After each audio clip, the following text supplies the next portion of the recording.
In this video, I'm going to show you 5 ways to create content chains.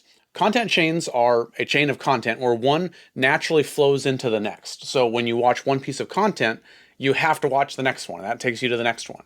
Most people, when they create content, each piece is a standalone piece of content. So it's up to the algorithm to suggest more content to the viewer. Or you cross your fingers and you hope that this one piece of content was so good that the person is going to click through to my profile and look for more content. I think we tell ourselves that a lot. I want to publish every day so I have content that can be found.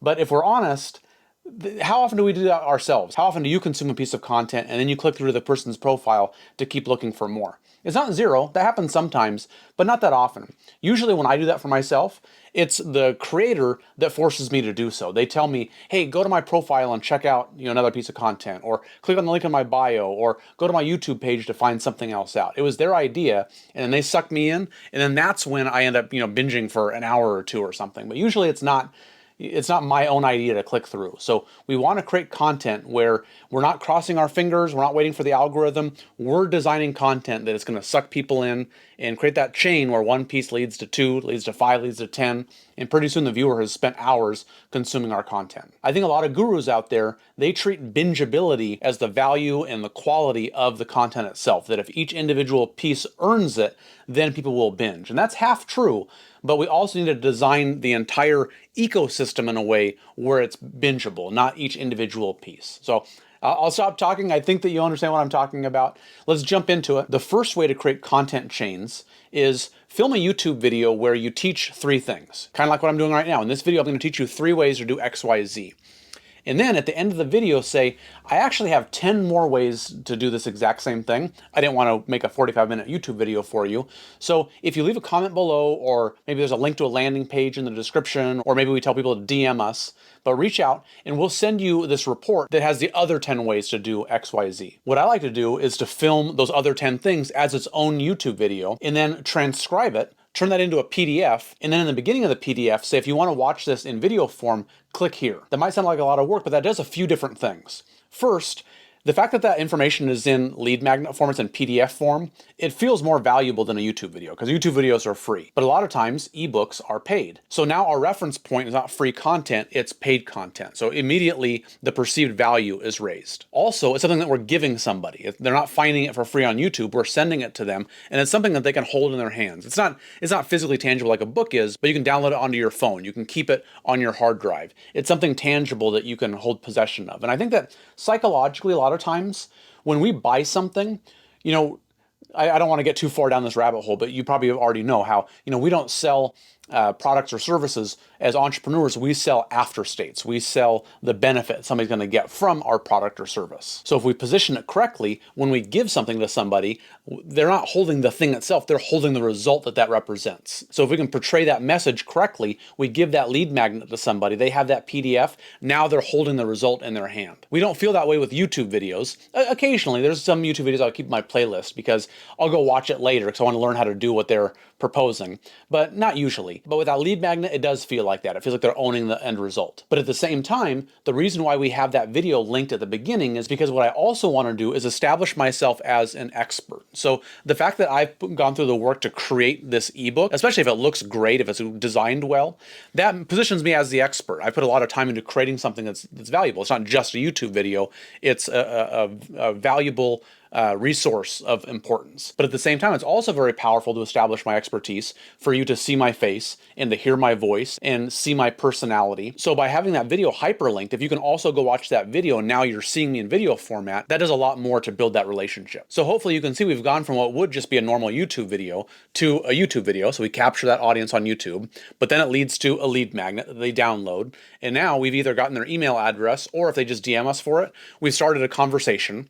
Then they see us as an expert because we've taken the time to create this, and maybe they've also watched our face even more. So one piece of content has now done all of these different pieces of the process. And then even better, you can repurpose clips out of that longer video. So one of those reels goes to the 3 things YouTube video, which goes to the lead magnet. Now that one piece of content scratches so many different itches. Number 2, another way that we can create content chains is by taking a YouTube video and turning it into a carousel. So if you teach 5 things in a YouTube video, make a carousel where each slide is one of those 5 things. carousels. I don't save videos that much, but I save carousels a lot because it feels almost like a little encyclopedia or something. If I keep this on my phone, if I ever need that end result, I can go back and find it again, swipe through it, and I have that knowledge in my hands. And then on the last slide of the carousel, say there's actually a YouTube video that goes further in depth on all these points. Click on the link in my bio to go find that YouTube video. And once again, just like in the previous point, each one of those 5 things can become a reel. So the reels point to the carousel points to the YouTube video. Another thing you can do is to create multi-part reels.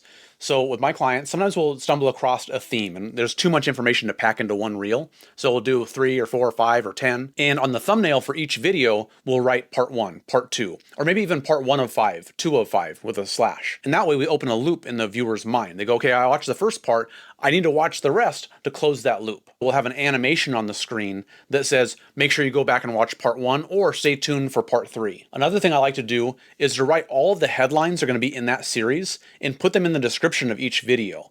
That way we're kind of teasing people about, once again, the end result that they're going to get from each one and what's coming up. So they look at those headlines and we go, all right, in the next 5 days, you're going to learn the following things. And they read those and they go, oh, wow, I want to learn how to do number 3 and I can't wait to learn number 5. So we're just prepping them. We're laying that foundation so that they're ready for what's coming up, or if it's in the future, they go back and watch all of those videos. Another thing that I've seen that actually it's worked on me a bunch of times, and now I'm helping my clients do that, is to have stories that swipe up.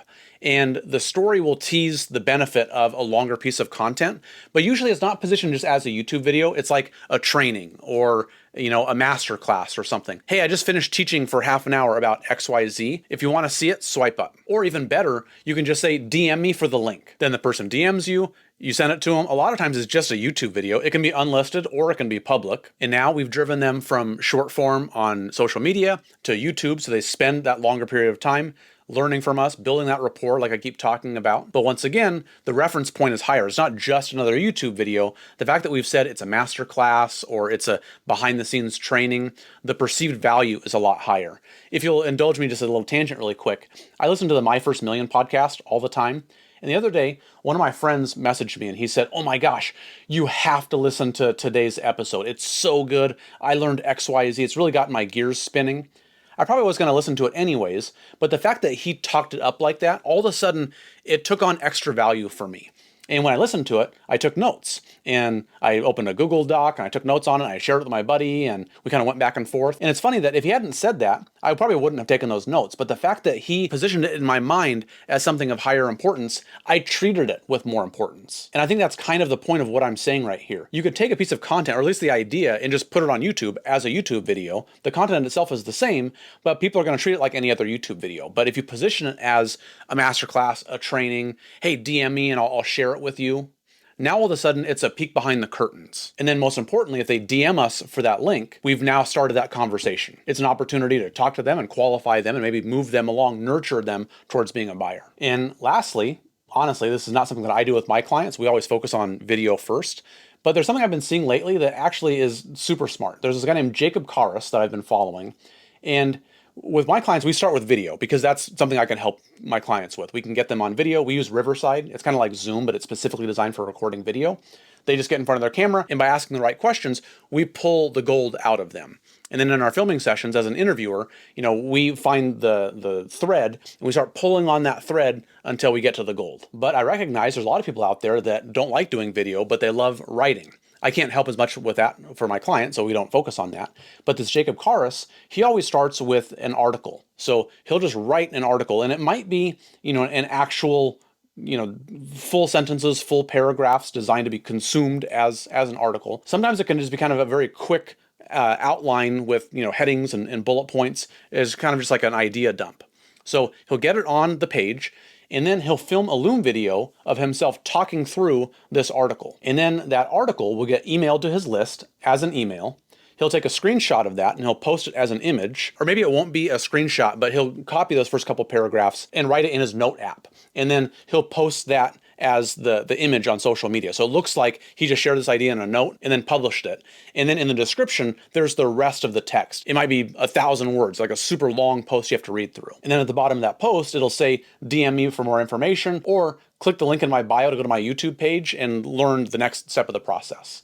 And then on YouTube, he has the video of himself talking through that document. So now one article has become an email, a long form video, a short form video, an image post. So that's a perfect example of repurposing content. But the fact that there's different lengths of content, people consume the short one and then they have to go click to a different profile to consume the rest of that content. And what you can do to turn this or any one of these ideas into even more of a content chain is to focus on pillar pieces of content. So maybe this will be, a long form video or a long form article that you want everybody to consume. Anybody that comes into your world, they have to learn this one strategy or this one idea from you. And now you can reference that post all the time, especially if you link it in the bio. Like on my page, I have a link tree and I have some of my flagship pieces of content. So now it's really easy that whenever I'm doing a reel, I could just be out for a walk or in my car. Sometimes on the way home, I'll just have my phone set up on my holder and I'll think of an idea and I just, hit record and I just talk into my phone. Well, now I can go, actually, if you want to go further in depth on this, click on the link in my bio and go find one of those flagship pieces of content.